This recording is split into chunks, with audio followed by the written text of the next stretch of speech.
they are confident in engaged by that. The second law that you should be aware of is the RESPECT Act, Reemployment of Skilled and Professional Employees in Construction Trade Peoples Act, Trade Workers Act. And what this law does is it amends, redefines who is a supervisor under the National Labor Relations Act.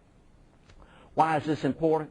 Because most of your foremen who are actively engaged in work, actually performing work and assigning work of employees, they may no longer be supervisors as defined under the Act, and that those individuals could therefore be included within a unit represented by a union.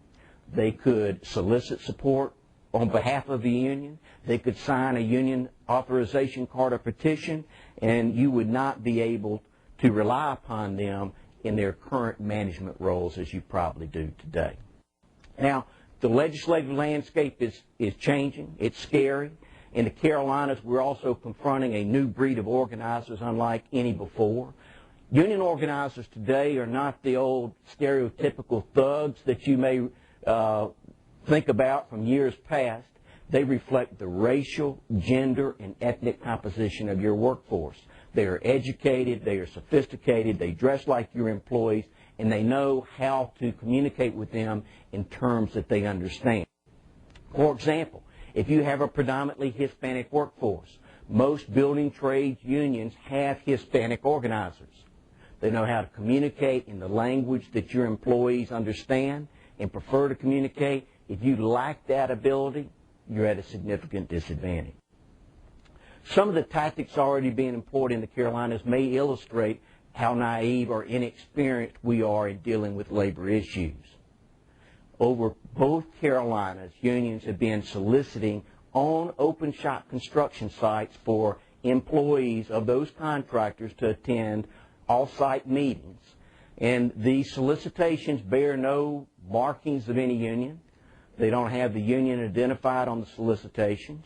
The business agents of the union come right onto the contractor work sites without having any kind of signage or T-shirts identifying them as union agents, and they openly solicit open shop contractors' employees, invite them to these off-site meetings, covertly bring them in, and then that's when those workers find out that they've been solicited and that it is truly a union meeting. You know, many contractors, not seeing this for what it is, have not known how to deal with the business agents coming onto their sites. And that, again, just shows how easy it could be for a union to get your employees to come to an off-site meeting and sign a union authorization card or petition, and under this new legislation, if enacted, immediately gain recognition rights, legal rights over your employees. Another tactic being employed in the Carolinas is salting. Salting is an organizing tactic which involves putting a union member or union representative on a non-union job for purposes of either organizing that contractor's workforce or engaging in harassment. Now, salts work by a few simple rules. They report everything back to the union representatives. The advantage salting gives them is instead of sitting out at the gate handing out flyers, they get in on the inside and covertly obtain information about employees, perhaps get employees' telephone numbers and addresses. They find out who are the abusive supervisors. They find out the issues that the union can win to leverage your workforce and gain their support. They document everything. Had a salting case dealing with right now where the salts, once on the project, secretly recorded conversations with foreman, superintendent, even the customer's managers. Why? So that they could document that and set them up for legal claims. They gather employee and company information, and they set the company up for a variety of legal charges. And interestingly, salts rarely quit. They typically either strike or they stand up, confront supervision, and end up getting terminated and then file charges in the wake of that. Now, here's the alarming thing about salting.